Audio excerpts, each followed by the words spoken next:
এই দলিলে একটা নামের বানান ভুল হয়েছে, তো এই নামের বানান কি সংশোধন করা যাবে না? দলিলের মধ্যে কোনো একটা জায়গায় নামের বানান ভুল হয়েছে, তাহলে কি এটা কি সংশোধন করা যাবে না? অবশ্যই সংশোধন করা যাবে। কিন্তু এই নামের ভুলটা হবে কেন?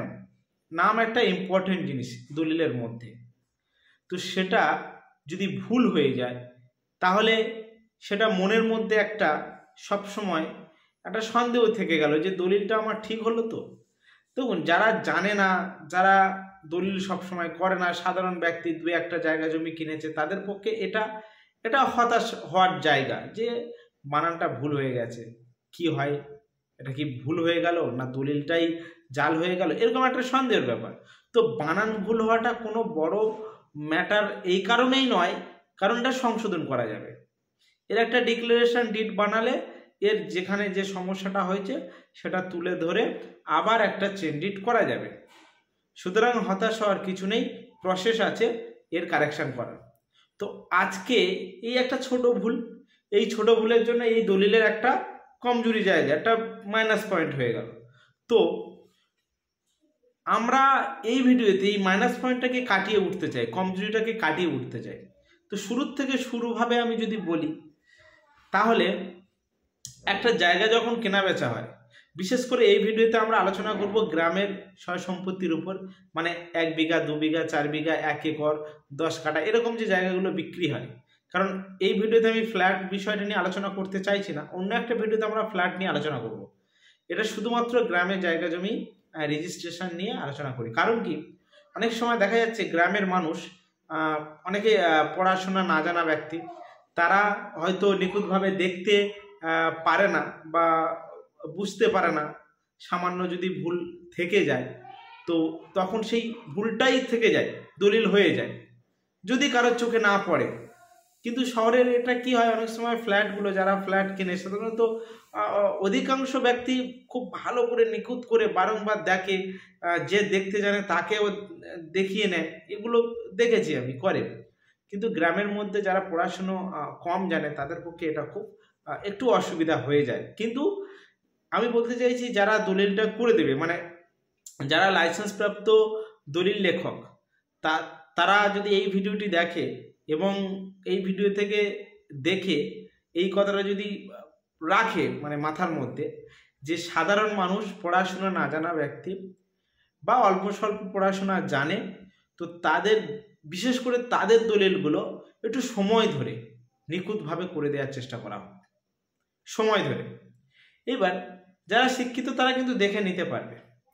তো যারা লাইসেন্স প্রাপ্ত দলিল লেখক তারা যেন এটা মাথায় রাখে, এবং যারা অ্যাডভোকেট দলিল তৈরি করে তারাও যেন এটা একটু মাথায় রাখে। এবার আমরা মেন বিষয়ে আসি, যে একটা দলিলের মেন যে ইম্পর্টেন্ট বিষয়বস্তু যেগুলো মাথায় রাখলে একটা দলিল যদি কোথাও ভুল হয় এবং সেইগুলো যদি আমরা খোঁজার চেষ্টা করি যে এইগুলো যাতে ভুল না হয়, তো সেই জিনিসগুলো কোন কোন জিনিস এই ভিডিওতে আলোচনা করব পরবর্তীকালে, তাহলে এই ভুলটা আর যাতে না থাকে দলিলের মধ্যে। প্রথম কথা হচ্ছে, যখন আমরা কোনো জায়গা বা জমি কিনব তখন সেই জায়গা জমির পিছনের মানে প্রিভিয়াস তার ইতিহাস সম্পর্কে আমরা জানব। সেই জায়গা জমি কার ছিল, আরএস পর্চা কার ছিল, কারা দখলে ছিল, তার যদি কোনো দলিল থাকে সেটাও আমরা সার্চ করব। করার পরে সেখানে যদি ইতিমধ্যে আমরা পেয়ে যাই সার্চিংয়ে, তারপরে আমরা দলিলের বাদবাকি অংশ ইতিহাসের মধ্যে ইম্পর্টেন্ট জিনিসগুলো আমি দেখে নেব।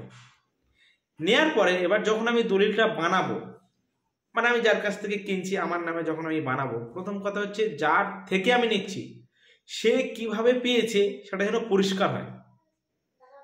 সেই পরিষ্কার অংশটা আমি একটা জায়গায় লিখে নেব, সে এইভাবে পেয়েছে। যে আমাকে বিক্রি করছে তার ঠিকানা, তার নাম, মানে ফুল অ্যাড্রেস, যেটা সম্পূর্ণ ঠিকানা সেটা আমি নিয়ে নেব। নেয়ার পর তার আধার কার্ড, ভোটার কার্ডের জেরক্স আমি নিয়ে নেব, প্যান কার্ডের জেরক্স আমি নিয়ে নেব।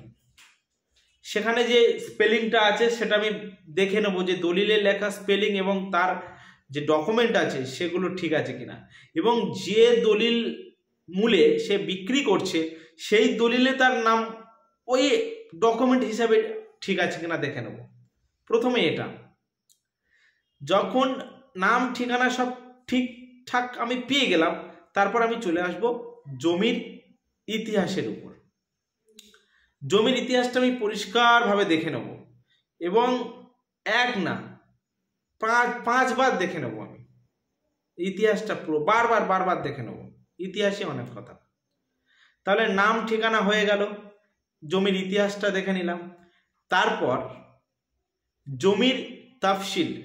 এই তফসিলে জমির মেন জিনিস থাকে, যেমন সাবেক দাগ, হাল দাগ, এলার দাগ, আরএস দাগ। এই যে দাগের এত কিছু ব্যাপার রয়েছে, এই যে বিভিন্ন কথা দলিলের মধ্যে লেখা থাকে, এই দাগ, মৌজা, জিএল নম্বর, খতিয়ান নম্বর, এলার খতিয়ান নম্বর, আরএস খতিয়ান নম্বর, এই যে যত নম্বর আছে এগুলো নিখুঁতভাবে দেখে নেবো যে কোন দাগের কোন খতিয়ান থেকে, কোন খতিয়ানের কোন দাগে থেকে কতটা অংশ আসছে, সেটা বারবার দেখে নেবো। কারণ দাগ খতিয়ানের এর আগেও আমি একটা ভিডিও আপলোড করেছি, একটা না অনেকগুলো ভিডিও আপলোড করেছি, সেখানে দাগ খতিয়ানের একটা চরম ভুলের দলিল আমার কাছে এসেছে দাগ খতিয়ানে, যে কারণে মানুষগুলো হতাশা হয়ে আছে যে ওগুলো করব কিভাবে। সেগুলো আবার পুনরায় দলিল করতে হবে, আবার স্ট্যাম্প ডিউটি, আবার রেজিস্ট্রেশন ফিস দিয়ে তাদের করতে হবে, তাহলে বারবার ডবল খরচ হয়ে যাচ্ছে। তো জমির তফসিলের মধ্যে জেলা, মৌজা, দাগ, খতিয়ান, জিএল নম্বর এগুলো পরিষ্কারভাবে দেখতে হবে। কোন অঞ্চলের মধ্যে এই জায়গাটা রয়েছে সেটা দেখে নিতে হবে, মানে গ্রাম পঞ্চায়েত। তো এটা গেল 3 নম্বর জিনিস। 4 নম্বর হচ্ছে চৌহদ্দি, মানে ওই জায়গার চারপাশে কারা আছে এবং তাদের নাম ঠিকানা সম্পূর্ণভাবে জোগাড় করতে হবে। ওই দলিলে সবিস্তারে তাদের নাম ঠিকানা চৌহদ্দিতে তুলতে হবে। মানে নাম ঠিকানা বলতে উত্তর, দক্ষিণ, পূর্ব, পশ্চিম 4 জনের নাম দেব, যারা 4 জন আমার ওই জায়গার চারপাশে আছে, এবং তার বানান, তার প্রয়োজনে তার বাবার নাম সাইডে লিখে পরিষ্কারভাবে যেন দেয়া হয়, কোথাও কোনো যেন বানানের ভুল না থাকে। তাহলে আমরা প্রথম যার কাছ থেকে জায়গা কিনছি তার নাম ঠিকানা, তারপর আমরা জানলাম জমির ইতিহাস, তারপর জানলাম জমির তফসিল, তারপর জানলাম জমির চৌহদ্দি। এইবার যখন পুরো দলিলটা রেডি হয়ে এলো, ক্রেতা, বিক্রেতা, জমির তফসিল, তারপর জমির ইতিহাস এবং চৌহদ্দি, এগুলো যখন সব ক্লিয়ার হয়ে গেল, তারপরেও ওই দলিলটা আবার পুনরায় প্রথম থেকে পড়ে আসা হোক, মিলিয়ে দেখে নেওয়া হোক যে কোথাও কোনো ভুল আছে কিনা।